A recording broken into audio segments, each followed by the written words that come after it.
دغه سړي ته عبرتناکه سزا ورکول پکار دي. زه خو یم چې پولیس ته هم نه ورکوي چې دغه سزا ورته ورکړي څنګه چې د ماشوم ته وبخښي. دا ده چې دا ماشوم مغلی دا خو د دښمنۍ انداز دی. تل د اخر کم به داسې جرم کړي وي چې ته خو دومره بېوقوف انسان یې چې د یو جاهل قاتل چې هغه د سوات اوسېدونکي و د هغه داسې کار وشو ته د ټولو مدرسو نه مخلې. نو اخر ستا عقل تا ته څه وایي چې د یو ډاکټر د وجې نه به ته ټول هسپتالونه بندې، د یو پولیس د وجې نه به ټول پولیس پسې ته بدوې، د یو تبلیغي امیر صاحب د غلطۍ د وجې نه به ته ټول جومات پسې بدوې، د یو عالم د وجې نه به ټول علماو پسې بدوې. نو مونږ هم دا وایو چې بھئی دا تاته چې د کومې پارټۍ سره تعلق ساتې هر یو پارټي چې دي وي په دې کې د ستا غوندې سړي وي نو زه به د ټولې پارټۍ خلاف کوم، ښه خلک هم پکې وي. مفتی حمایت الحق حقانی صاحب را سره موجود دی.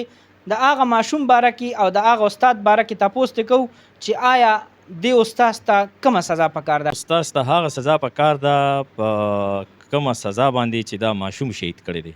15-16 غنټې دې پې تېرې کړي او 2-3 لختې دې پې ماتې کړي او به دې ورته نه ورکوي او له لاسو خپو نه دې وتړي. مونږ یره استادان خو ډېر زیات مینه کوي. په دې مدرسو کې مونږ هم وخت تېر کړی دا وان مونږ هم خوړلي. خو کاري صاحب لکه هغه خپل شاګرد پې دغه ګواهي ورکا چې 15 غنټې مسلسل تشدد په دې ماشوم باندې کولو چې دا ماشوم بېهوشه شو، بیا د هغې نه باوجود هم د دې کاري صاحب غصه نه سړېده. نو اخر داسې څه خبره به راغلې وه، داسې څه ظلم به شوی و؟ نو ما خو تاسو ته وویلې چې د دې استاز دغه سزا پکار ده ځکه دا استاز نه دی. نمبر 1 خبره.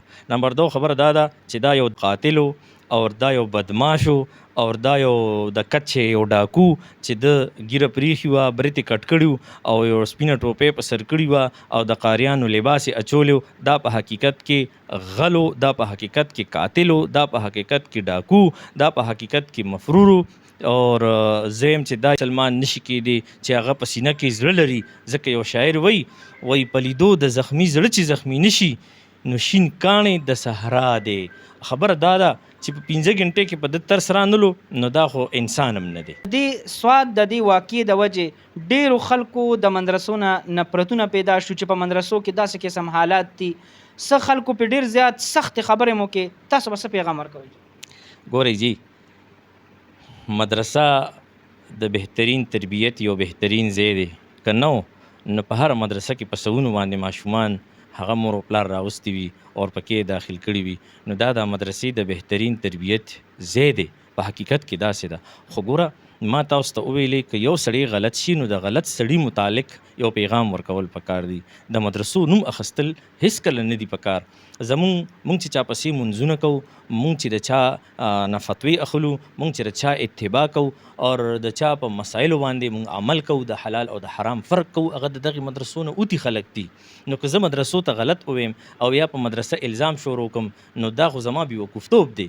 اوس که یو ډاکټر د وجې نه یو مریض ته نقصان ورسي د مریض نیټه پوره وي هغه مړ شي نو زه دې څه کوم؟ بیا ټول ډاکټران دی د هغوی خلاف دې کوم، هغه دې قتلوم؟ نه، مسیحا ډاکټران شته، داسې ډاکټران شته چې هغه فرشتي دي، هغه د انسان د غټې بیمارۍ دپاره یو شفا وګرځي. بهرحال انفرادي طور به مونږ سوچ کوو چې دغه استاز چې دا د قاتل په شکل کې او د یو ډاکو په شکل کې په دغه ځای کې ناست دی او د یو ماشوم سره یې دومره بېرحمي کړې ده چې هغې مطلب دا وجلې دی، د مور و پلار دپاره یو درد کتلی دی. نو یقینا چې مونږ پخپله په دې دردمن یو چې دا یو بدترین ظلم شوی دی او د دغې سړي ته عبرتناکه سزا ورکول پکار دي. باقي هر عالم او هر مدرس هغه په دې باندې خفه دی، په دې باندې دردمن دی چې دا ظلم شوی دی.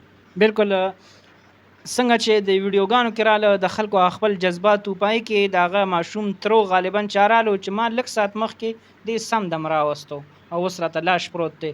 نو ډېر زیات د درد خبره ده. خو تاسو به دې ټولو کاریانو ته څه پیغام ورکوئ چې ماشومان ته سبق، ځکه چې تاسو هم یو استاد یې ماشاءالله جامعه دارالعلوم حقانی یا کوړه خټک کې څنګه چې دارالعلوم حقانی سره زما نسبت دی او تعلق دی او خادم یم پکې، نو دارنګې الحمدلله په مصري بانډه کې الحمدلله په دې وخت کې د یوې مدرسې ادارت را سره دی چې په هغې کې کم از کم 4,500 ماشومان دي. لیکن الحمدلله د هغه استاز د تربیت تمامې لارې هم اختیار کړي دي چې یاره ماشوم سره به صرف یې اختیار او څه به کوو. ګوره یاد ساتئ، ضروري خبره ده چې ټول ماشومان د ذهن نه یو شان نشي کېدی. ضروري خبره ده چې ټول ماشومان په رواني او په شرافت یو شان نشي کېدی، نو ماشوم کې به ذهني کمی هم وي او د کور نه به روان هم وي، هغه به تیښته هم کوي. لیکن د دې ټولو طریقې دي، هغه طریقه به اختیاروي، خو د دې دا مطلب نه دی چې دا مجرم دی او دا ماشوم قاتل دی. د اخر کم به داسې جرم کړی وي چې استاد به دته چوکه نیسي. دا خو ډېر یو بېرحمانه او ډېر ظالمانه اقدام دی استاد کړی دی. تو ماشوم ته د 7 کالو چې شي د مونځ چل وښایي، خو چې د 10 کالو شي نو بیا که دې مونځ نه کوي نو تاسو دې ووښئ. نو هغه وهل هم داسې نه دي پکار، هغه وهل برای تنبیه دي، برای دشمني نه دي چې کنه یاره ته به د دشمنۍ په انداز باندې دی وخې. دا ده چې دا ماشوم وهلی دا خو د دشمنۍ انداز دی، دا خو ګویا چې د ماشوم د دې استاد سره څه چل کړي وي او د استاد د دې ماشوم نه انتقام اخیستی وي چې 15 غنټې پې تېرې کړي دي، 6 غنټې پې تېرې کړي، نه چې دی دا ترې وایي چې دی ما راوستو او دی تښتېدلی و، نو باقاعده د استاد به یې کنولو چې دا ماشوم ولې را تښتېږي. نو استاد به ورته ویلي و، که استاد سره جواب ورته به ویلي او که نه استاد به دې تره ته ویلو چې یاره دا ماشوم دی بوزه دی دلته نه ټینګېږي، دی تېښته کوي، نو د دې په وجلو باندې قبر ته رسولو. باقاعده عند الله دا لوی مجرم دی، دا قاتل دی. بالکل. یو کس داسې مسوات کې پرون اوچت شوی چې دا مدرسې دې ټولې بندې شي، اته به څه میسج ورکوې؟ دا د هغه پلار دا مدرسې بندول دا د چا د پلار په وس کې نه ده. دا مدرسې د اسلام د تحفظ یو لوی قلاګانې دي او د اسلام د تحفظ ذمداري او د اسلام د بقا ذمداري هغه په الله باندې ده. زمونږ کار صرف درس و تدریس دي، باقي دا مدرسې چلول او دا چې د چا په قسمت کې کم خدمت لیکلی وي هغه به الله تعالی اخلي، باقي دا مدرسې به الله قائم دائم ساتي. پاتې شو مدرسې بندول، نو دا انګریز دا کار نه دی کړی، نه شو کولی، په وس کې نه وه او اوس خو خود نشي کولی، ځکه چې الحمدلله مدارسو جال دومره خور دي چې هر محله اور هر کلی هغې کې لوی لوی مدارس دي او دارنګې لوی لوی جامعات دي په دې ملک کې، نو مدرسې نه بندولی شي.